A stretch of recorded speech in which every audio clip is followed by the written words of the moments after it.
After not seeing him for a month, Kevin handed me a divorce lawyer's business card without even asking how I was doing. Divorcing a wife who doesn't work. Pay me $2,000 a month as alimony. Sounds good. Take care, Kevin said with a chuckle, standing next to Julie, who was wrapping her arm around him, both wearing smug expressions. Fine, let's divorce then, I said so casually that Kevin seemed a bit surprised, but he quickly shared his smile with Julie. Good thing Olivia isn't much of a thinker.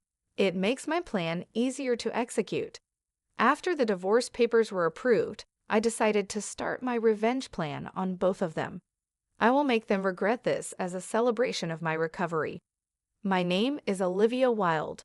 I'm a 50-year-old illustrator, and I also work as a children's book author. I love drawing. I have 2 childhood friends, Kevin and Julie. They're important to me, and Kevin is also my husband. It all started when Kevin asked me out as I was heading to a different college after high school. I was surprised. I thought he was into Julie, but I couldn't say no to a confession from Kevin, whom I had secretly liked. After some thought and talking it over with Julie, I accepted Kevin's proposal. Julie's behavior had been problematic since our teenage years, but she was still a dear friend to both Kevin and me. However, Julie had a tendency to steal other people's boyfriends and then dump them once they became obsessed with her, causing problems repeatedly. Her parents were concerned, so Kevin and I often spent time with her to keep an eye on her. Kevin and I got married when we were 23. 5 years later, Julie introduced her fiancé, Paul, a professional working for a top-tier company. Nice to meet you, Olivia and Kevin. I've heard so much about you. Looking forward to our future together, Paul said politely when we met. We all got along well right away. During holidays and vacations, we would take trips or long train rides to enjoy some drinks together. However, things started to change after Julie got pregnant, 3 years into her marriage. Kevin and I had many siblings, so we were never worried about having our own children. We decided not to have kids. We both love kids but weren't interested in the responsibilities of raising them. Besides, we enjoyed our freedom to travel and have drinks. We often found it heartwarming to see families with children, but that was it. When Julie announced her pregnancy, Kevin's behavior began to change. He quit smoking because Julie couldn't stand the smell and even used his vacation days to drive her to doctor's appointments. I warned him, Paul might get upset if you're always with Julie. But Kevin argued back, you have work, don't you? She's our childhood friend and she need help. You're heartless, I said. I've been buying things and helping where I can, but going with her to the doctor is too much. Kevin frowned and then glared at me. Why? Because Julie wants it. She's anxious about the checkup. I can't just let her go alone if she's anxious. All the more reason for Paul to go with her, right? If you go with her every time, it's almost like you're the father of the baby, I replied. Jealous? You're not going to get pregnant anyway, so what's the problem? He snapped back. He didn't take my concerns seriously and started to get annoyed. We hardly ever fought during our marriage, but things changed when Julie got pregnant. Our arguments increased and didn't stop even after Julie gave birth. In fact, Kevin started spending even more time with Julie and their child, Lauren. But when Lauren was 5, an incident occurred related to Lauren's graduation ceremonies. The day before the graduation, Kevin suddenly started rummaging through the closet. Kevin, what are you doing? I have a meeting tomorrow, he replied. Kevin's workplace had a casual dress code, but there was a rule to wear a suit during client meetings, so he always kept a few suits ready. Now they were all thrown on the bed. No, just trying to decide what to wear for the graduation ceremony, he said, changing his answer. Are you really thinking of going to the graduation? Paul can't make it and Julie asked me, Kevin said. I was shocked and raised my voice without thinking. That's absurd, no matter how you look at it. Kevin's face turned sour immediately. I knew he sometimes picked Lauren up from kindergarten, and I had too when asked. But it seemed ridiculous for a childhood friend, who wasn't even her biological parent, to attend a graduation ceremony. Do you still doubt me and Julie? I'm disappointed that you can't even help out, Kevin said. That's not the point. Anyway, I'm attending the graduation tomorrow. So iron a shirt properly, Kevin said, ending the conversation abruptly and walking to the bedroom. I had no choice but to call Julie. Hello, Julie, about tomorrow. Ah, sorry about tomorrow. I'm borrowing Kevin, but won't Paul be upset about the graduation attendance? Olivia, what are you talking about? Obviously, I haven't told Paul that the graduation is tomorrow. I'll tell him after the ceremony, Julie replied. I was shocked to learn that Paul didn't know about the graduation schedule. Upon further questioning, it seemed that Julie hadn't informed Paul about any of the kindergarten events so far, and Kevin had been acting as the father of the kindergarten, which made me feel dizzy with its selfishness. Wait a minute, Julie. Isn't that extremely unreasonable? It's disrespectful to Paul, I said. What's wrong, Olivia? You're scary. Well, see you tomorrow, Julie said, hanging up the phone unilaterally. Trembling with anger, I still ironed a shirt, prepared a tie, and the next morning saw Kevin off to Lauren's graduation ceremony. Since then, Julie and Kevin started going out more frequently, from once a month to once a week, and then to 3 times a week. Eventually, even Paul seemed to have some suspicions.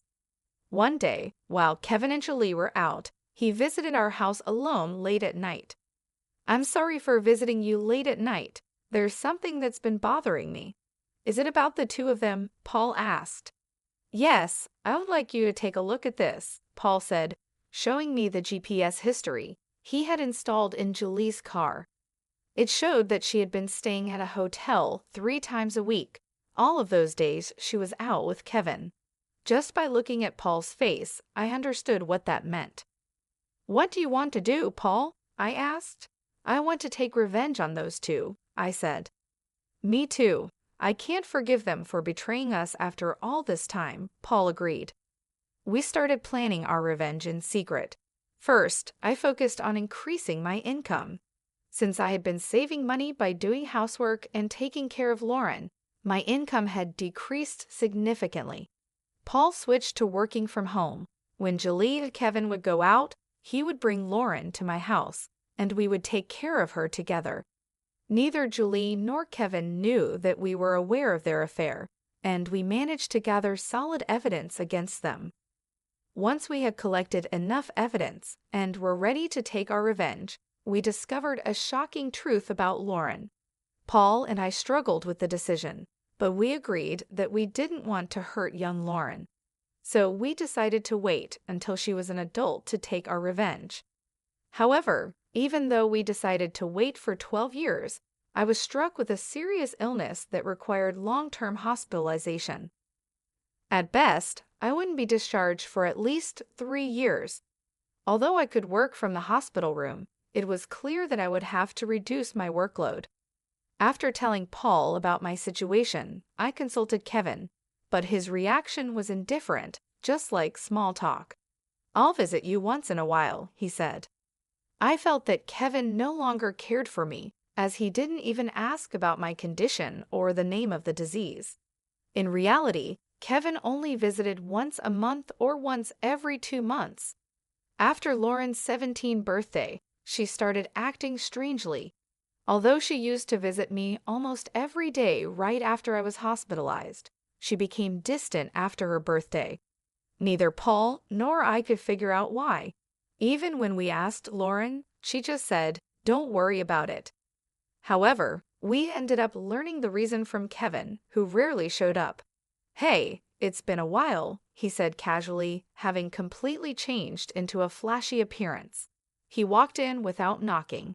After not seeing him for a month, Kevin just thrusts a divorce lawyer's business card at me without even asking how I was feeling. Divorcing a wife who doesn't work? Pay me $2,000 a month as alimony. That's the deal, so take care, Kevin said, grinning from ear to ear. Beside him, Julie wrapped her arms around Kevin, both wearing similar expressions on their faces. Fine, let's divorce then, I said. I agreed to the divorce casually, which surprised Kevin for a moment, but he quickly exchanged smiles with Julie. It was good that Kevin wasn't the type to think too deeply. That's why my plan worked so well. After I got the notification that the divorce was finalized from Kevin, I decided to start my revenge plan against the two of them. I was going to make them regret their actions as a way to celebrate my recovery. I immediately started to take action. First, I contacted Paul to arrange a transfer to a different hospital. Then, I informed my lawyer that they would be handling communications between us from now on. Paul also began to act. He moved near my new hospital with Lauren and started visiting me often. Lauren still looked sad, but I was happy she came to see me every day. Most of my belongings were already in the hospital room, so I told Kevin to get rid of the rest. I didn't want to keep anything that they might have touched in my new life. Once the hospital transfer and Paul and Lauren's move were settled, I received a call from Kevin. I had only been away from my phone for a few minutes, but there were already 50 missed calls. I answered the phone, feeling annoyed. What? Hey, what the hell is going on?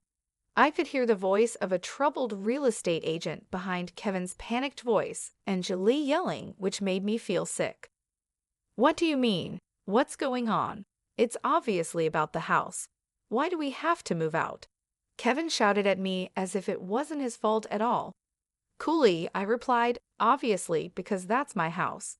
Kevin seemed to have completely forgotten, but the truth was the house we lived in was a room I rented as a workspace when I started making a living as a freelancer.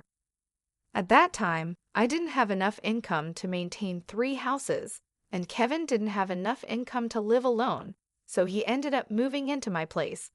Therefore, Kevin had never paid the rent or utility bills for that room. Although I received some money from him for living expenses, it wasn't enough to maintain the place. Unfortunately, that room was already canceled. It was far from the hospital I transferred to, so I had processed the cancellation the day after submitting the divorce papers. I didn't tell him because the real estate agent, who knew about our situation, said they would contact him. Suddenly, Paul and Lauren disappeared, and our house was sold. What are we going to do about our new house? Kevin asked. I don't know. Maybe stay in a business hotel for now, I said as I turned on the speaker and started working. Kevin yelled in frustration, "Don't mess with me." However, he seemed to remember something and started speaking in a more soothing tone. Well, whatever. When will you transfer the money? We're running low on cash. What are you talking about? Don't mess around. I told you to pay $22,000, didn't I? He asked. Oh, I don't recall agreeing to that. I responded calmly, which was met with incoherent screaming from Kevin on the other end of the phone. Apparently, he thought he could get money from me and had been spending carelessly. Even if you had $22,000 left, how did you plan to get by for the rest of the month? I questioned. Hey, don't just stay silent, say something, he demanded. There's really nothing to talk about, I retorted, leaving Kevin momentarily dumbfounded. But he soon started yelling again. Growing increasingly annoyed, I addressed Kevin in as cheerful a tone as I could muster. Anyway, we're basically strangers now, so please don't contact me anymore. You'll hear from my lawyer. Huh? Lawyer? Hey, wait a minute. Kevin tried to respond, but I hung up without listening. He tried calling back several times, but I ignored it, and eventually the calls stopped. However, angry that I didn't answer, Kevin started ignoring calls from my lawyer. He certainly had a childish side, but I never imagined he'd be the kind of person who didn't mind causing trouble for others. I sighed deeply at Kevin's selfishness. A few months later, after a temporary discharge from the hospital, I visited Kevin's parents' house. In front of me were Kevin and Julie, both looking small and trembling. You telling my parents is a low blow, Kevin said. Oh, I just reported that we got divorced, I replied calmly. Kevin glared at me in response, but he shrank back under his father's stern gaze. Actually, I had a great relationship with my in-laws, even visiting and dining with them when Kevin wasn't around. Despite being so well-loved, I felt it was important to share the details of our divorce. I went to visit Kevin's parents. "Is it true that you're remarrying Julie?" I asked. "Yes, it's true. Julie, Lauren, and I are going to start over as a family," Kevin replied. "What are you talking about? Your only family is Olivia," his father said, clearly upset. "She's not my family anymore," Kevin replied, which made his father frown in disbelief. Kevin shook his head a few times, then handed me a piece of paper. It was a bill from a nearby luxury hotel. "What's this?" I asked. "It's the bill from the hotel we stayed at," Kevin said, as if it was obvious, and pointed at the bill on the table. Then he suddenly collapsed. "Oh, what the heck, Mom? I didn't raise you to be like this," my mother-in-law gasped for breath, looking at Kevin with disbelief. Next to him, Julie wore the same expression. "Why are you so angry? It's just that the family is changing because I'm getting married. Plus, you'll have a grandchild, a blood-related one at that. Aren't you happy?" Kevin said. "You two didn't." My mother-in-law, looking as if she couldn't believe what she was hearing, glanced at them, then turned her gaze to me. Both my in-laws knew I didn't want children and still treated me as their own daughter.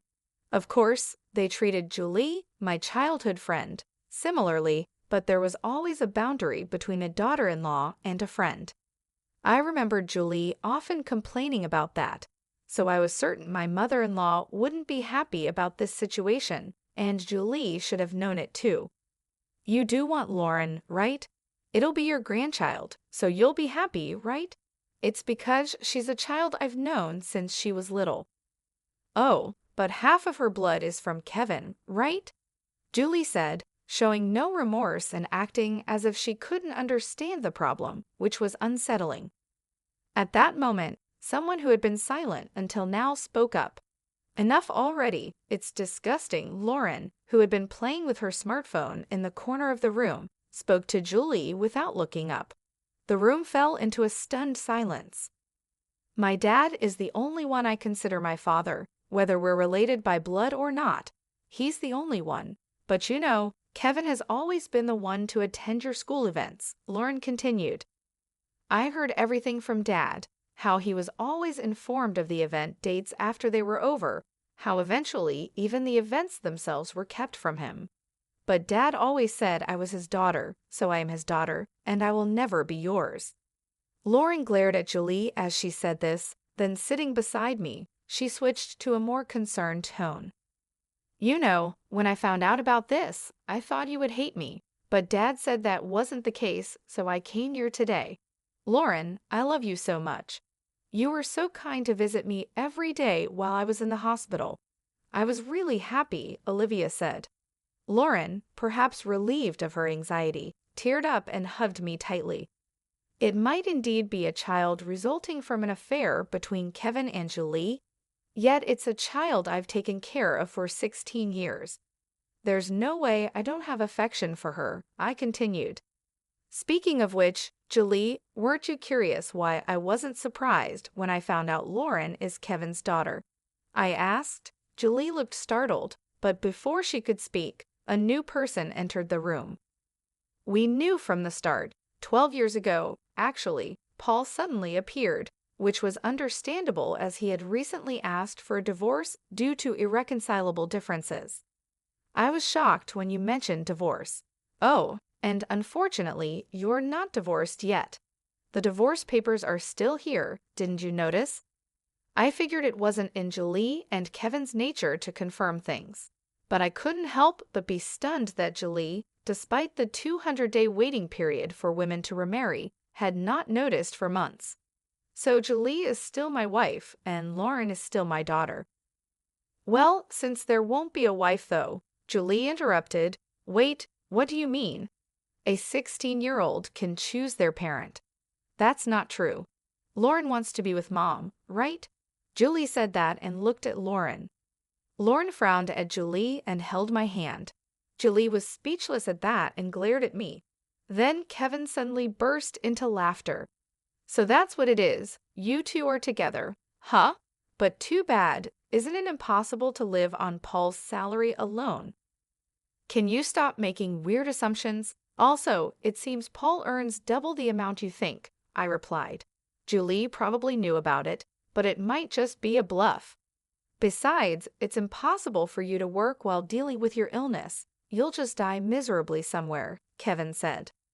This time, I laughed at Kevin's huge misunderstanding. Seeing me laugh, Kevin started getting frustrated. You didn't know about my income, did you? It's probably just a bit more than a part-time job. No. It's different. My annual income is $800,000, I said. Kevin's eyes and mouth were wide open in shock. Julie was also stunned. In fact, over the past 12 years, I have become a popular children's book author, and my income has really gone up because of essays, interviews, and more. There's even a movie based on my books coming soon, so I'm earning even more. Oh, do you want to see this? I said, and showed Julie my bank account on my phone. It clearly showed a lot of money being deposited every month. Julie was speechless when she saw it. Olivia, let's make up, huh?